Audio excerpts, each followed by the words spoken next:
Second Verse is sponsored by Attitude Creativity. Many indie music artists don't have a website that grows their audience and reflects who they are, so they get lost in the noise of streaming. Marketing and brand messaging with Attitude Creativity helps boost your brand and build a site that hits all the right notes. You want to be an artist who stands out from the crowd, and to do that, you need your music to be heard. If your website doesn't reflect who you are or make an impact, you feel like a singer who's been handed a pair of drumsticks instead of a mic. You deserve a website and brand messaging you can be proud of, and that doesn't take time away from your music. As an artist like you, I understand how overwhelming websites and marketing can be. And that's why, putting on my other creative hat, I put my decades of marketing and development experience to work for you. You'll no longer have to apologize for your website. You'll look and feel like a professional with a custom story branded website you can be proud of. And right now, you can get a head start with my free downloadable EPK blueprint and start building your electronic press kit to promote your music. Head to attitudecreativity.com/blueprint to get your copy. That's Attitude, ATTITUDE, creativity.com/blueprint.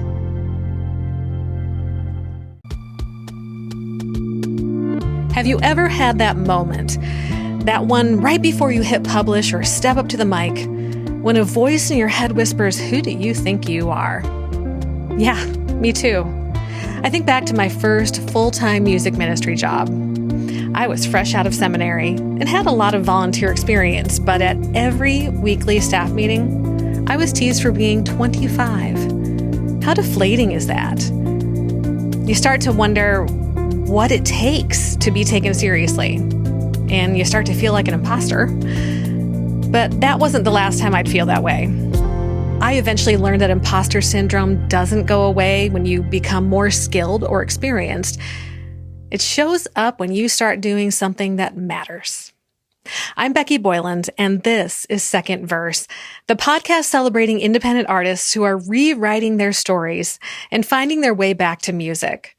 Today, we're starting a series of episodes dealing with some of our biggest mindset challenges as artists, beginning with a deep dive into imposter syndrome, why it sneaks up on us, how it shows up in our creative lives, and a few things that have helped me and a lot of the artists I've interviewed to push through. So if that self-doubt has been getting a little too loud lately, this one's for you. Imposter syndrome can make sense when we're young and brand new at something, in a job, raising kids, or even picking up a weekend sport. We know that with time and experience, we'll pick up the skills that make us feel like we've got this. But when it comes to our creativity, imposter syndrome has a way of creeping in right when we start to stretch, to take our passions seriously again. When we start to imagine that maybe, just maybe, our story still has another verse. Doubt tries to take hold and convince us we don't have any idea what we're doing. In season 1, here's what my guest Bob Strachan said about this. We're made free by the truth. That lie has no bearing on us anymore. It's the same thing for imposter syndrome or whatever. I'm not musical. I'm not artistic. A lot of these things were put on us as kids or whoever, or you'll never be able to make it in this. These are all lies that have been told to us that we have to shed to be able to do that. For a lot of second act artists, there's this extra wrinkle. We might remember the person we used to be. The younger version who played open mics or toured or wrote songs into the wee hours. And suddenly we compare that version of ourselves to who we are now, juggling jobs, families, responsibilities. And it's easy to think, I missed my chance. But that's not imposter syndrome talking about skill. That's fear talking about timing. And fear is sneaky. It doesn't always say you're not good enough. Sometimes it says you're too late. But does creativity have an expiration date? Greg Watts told me it's action that counts. One of the things we always say is that imperfect action is better than perfect inaction. If you stand still, nothing's going to happen. If you move, at least you're going in a direction. We also live in a world that constantly amplifies comparison. It's impossible not to notice other artists who seem to have everything figured out. The perfect branding, the steady releases, the followers. You see that and think, they must really know what they're doing. Meanwhile, you're staring at your screen wondering which version of your bio sounds least awkward. Here's the truth. Those people you're comparing yourself to, they're probably feeling it too. I heard it from legendary songwriters with hundreds of song credits. And in fact, so many guests I've talked to on this show, from people with viral hits to lifelong performers, have mentioned some version of this feeling. Bree Noble talked about finding confidence through community. Despite his professional training, Ben Kintish knew he was making a leap into musical theater production even before he had experience in it. And Kelly Hastings literally stepped back into music through competitions, which was definitely scary at first. Every single story reminds me that imposter syndrome is part of the creative process. It's almost a sign you're heading in the right direction. And stepping into your creative journey is stepping into a new identity. It's natural to have some cognitive dissonance and wonder who the real you is. The problem is when it tries to hold you back. Here's how I see imposter syndrome most often in myself and in other artists. Sometimes it looks like procrastination disguised as preparation. We say things like, I just want to get the mix right. Or, I'll release it once the website's perfect. Or, I need to get all my kick drum samples organized so I can grab just the right sample. I call this worrying a song to death. What we really mean is, I'm scared. I'm scared this will sound terrible and I'll be found out. Or, I'm scared to put this out and be seen. Raise your hand if you've ever had 47 draft versions of a single demo titled final_real this time _ I mean it .wave. I know, right? Then, sometimes imposter syndrome looks like downplaying our wins. You get a positive review, have a great show, or even get a sync placement, and instead of celebrating, you brush it off. Oh, that's nice, but not that big a deal. You think it's a fluke and will never happen again. And sometimes it shows up as isolation. You avoid reaching out or collaborating or joining communities because you think you need to prove yourself first. What's worse is when imposter syndrome leads to not starting at all. I've done just about every one of these things. And for me, the hardest part was realizing that no amount of external validation could fix that internal narrative. You can't out-achieve imposter syndrome. You just have to stand up and walk right through it. I want to share 3 mindset shifts that have made the biggest difference for me.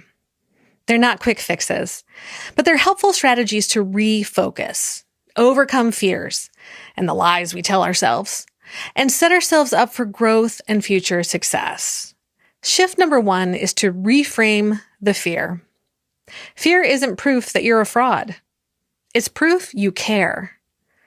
A couple months before my spine surgery, I joined a mentorship program so I could learn from professional artists and producers how to grow my skills in the industry. My first Zoom calls were, scary. Who did I think I was? But my mentors were so kind and supportive, and I was feeling good. Then, when I lost my voice because of the surgery and had to start rebuilding it, I'll never forget the first time I shared my first track with my new voice. I thought the vocal was anything but polished, but I also knew it was so meaningful as a comeback from what I'd been through. The feedback? They loved it because it was authentic. It's natural to feel our nerves whether we're building or rebuilding our music, and at the same time, it should be an exciting next step on the journey. It should make us feel alive and recognize we're building something impactful. Brené Brown writes in her book, Atlas of the Heart, anxiety and excitement feel the same, but how we interpret and label them can determine how we experience them. So next time that fear shows up, try saying, "Oh, hi, you must be here because I'm doing something that matters." Shift number 2 is to find connection not comparison. The cure for imposter syndrome isn't perfection, it's connection. When we isolate, that inner critic gets louder. But when we surround ourselves with people who see us, people who remind us what we're capable of, that voice starts to calm down. I've become a big fan of the Great British Baking Show and the Great American Baking Show. And while it is a competitive show, the contestants are so supportive of each other, encouraging one another and building lasting friendships. The shows famously do not have a cash prize, so it really is for the love of the experience, baking great food, and possibly earning the coveted cake stand. But being artists in community can and should be a lot like that. And that's been one of the coolest side effects of hosting Second Verse. Every time I talk with another artist who's navigating this same path, who's rediscovering their creative identity or balancing it with real life, I'm reminded that when we're rooting for each other, we see our own potential. Comparison shouts at us to be more, to do more, to post more. Connection stands beside us, looking in a mirror, pointing out and celebrating who we already are and are on the way to becoming. So seek out feedback circles, co-writing groups, and small audiences to perform for. Let people reflect your own growth back to you so that you can believe it. And then shift number 3, root your identity in story, not stats. This one ties into my marketing and branding world, but it's deeply personal too. When you know why you create, you stop chasing validation. Obviously, numbers do reflect real people, or at least mostly. That's your audience. And it's important, of course, to have an audience if you want to grow your music beyond a hobby. But the numbers don't always paint an accurate picture of the value of what you do. And chasing those numbers isn't just bad for your mental health. It's bad for your art. When you don't see the numbers you want or you expect, you might be tempted to do one of two things. You might hide behind your imposter syndrome and stop making art altogether. And that's a tragedy. Or you might take shortcuts to make music that isn't authentic to you, whether that's using AI instead of your own creativity to write your lyrics, or trying to sound or write like other artists without putting your own soul into your music. But when you focus on your why, the numbers don't define your value anymore. You realize your art has purpose beyond algorithms. That's what the StoryBrand framework calls clarifying your message. You see, your authentic art solves an emotional problem for someone. They might be happy and need a song to celebrate, or sad and need a song to either lift them up or make their pain feel heard. When you root your identity at the point where your story meets your listener's story, imposter syndrome loses its grip because your focus shifts from, am I enough? To, who can I serve through my music? That clarity is freeing, and it's actually what we'll dive into next time, how to clarify your message as an artist. So if you've been hearing that inner voice whispering that you're not enough, or shouting it from the inner rooftops, I want you to know you are not an imposter for caring deeply about your art. You feel that way because you're stretching, growing, and doing something brave. Your second verse isn't about proving you belong. It's about becoming who you already are. And that's actually a process. So take that next small step. Share the demo. Post the clip. Finish the song. Don't wait for permission. You already have it. And if today's episode resonated with you, I'd love to hear your story. Those moments when you pushed through that imposter voice and kept creating anyway. You can share it at secondversepod.com/share your story. Your story might be exactly what another artist needs to hear. In the next episode, we'll talk about one of the best ways to quiet that inner critic by getting crystal clear on your artist message and how to tell your story with confidence. Stay tuned to hear my song, Washed Away, co-written with my guest from the very first episode of Second Verse, Rick Malloy. Until next time, keep creating, keep showing up, and chasing your second verse. Your best lines might still be unwritten.